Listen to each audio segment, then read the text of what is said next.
बिस्मिल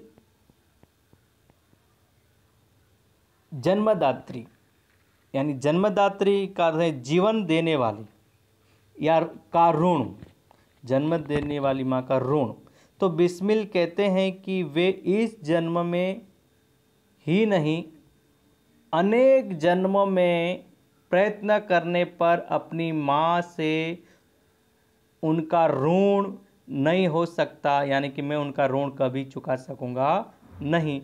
वे अपने जीवन को सुधारने, देश सेवा में संलग्न होने में सहयोग यानी मदद करने या सहयोग देने में मदद करने में, धार्मिक जीवन में सहायता करने, धार्मिक यानी कि धर्म संबंधी जीवन में सहायता करने, शिक्षा प्राप्त करने में सहयोग देने आदि का श्रेय अपनी माँ को देते हैं। वे अपनी माँ का आभार व्यक्त करते हुए कहते हैं कि उन्होंने उनका केवल पालन पोषण ही नहीं किया, बल्कि उन्होंने उनके आत्मिक यानी कि आत्मा से संबंधित, धार्मिक यानी कि धर्म संबंधी एवं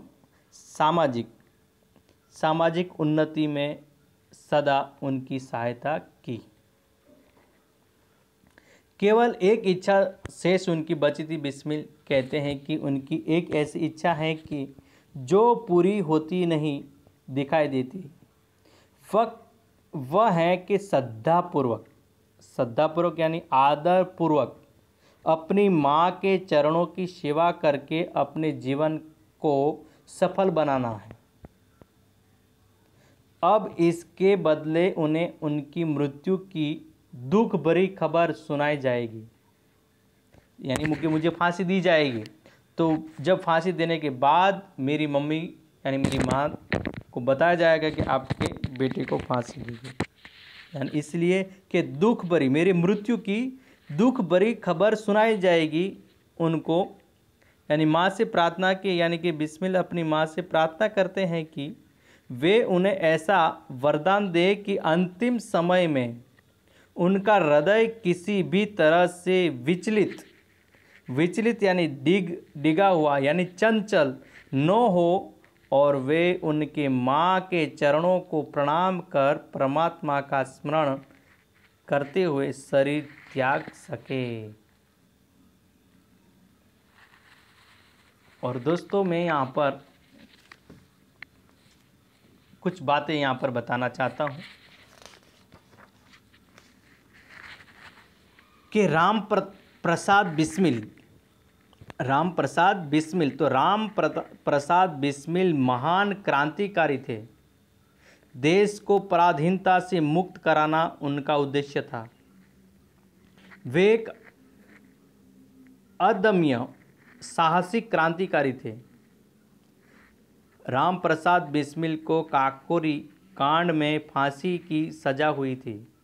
भारतीय स्वतंत्रता संग्राम में काकोरी कांड क्रांतिकारी आंदोलन की विस्मरणीय घटना है।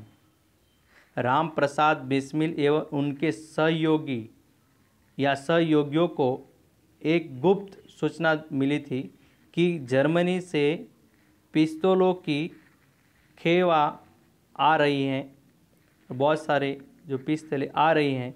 तो इन लोगों ने उत्तर प्रदेश के हरदोई और लखनऊ के बीच काकोरी नामक छोटे से स्टेशन पर इस सरकारी खजाने को लूटने का जो कार्यक्रम बनाया था, यह घटना काकोरी कांड के नाम से प्रसिद्ध हुआ है।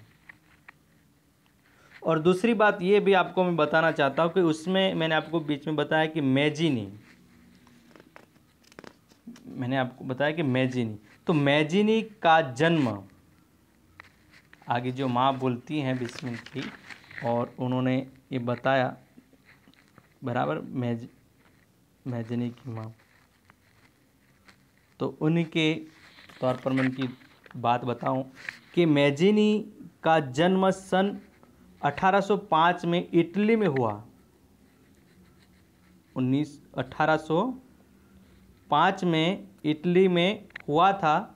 वे लोकतंत्र के प्रबल समर्थक, प्रखर देशभक्त तथा एक सक्रिय और निर्भीक नेता थे।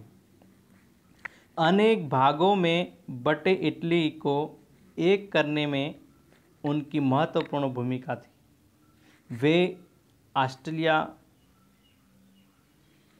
के शासन से इटली को मुक्त कराने के लिए जीवन भर लड़ते रहे थे। तो दोस्तों, यहाँ पर जो गद्य हैं यहाँ पर समाप्त होते हैं और इनका नवागत शब्द मुहावरे आपके हिंदी के चौपड़े में स्वाध्याय नवागत शब्द मुहावरे लिखना है और यहाँ पर अपनी बात मैं समाप्त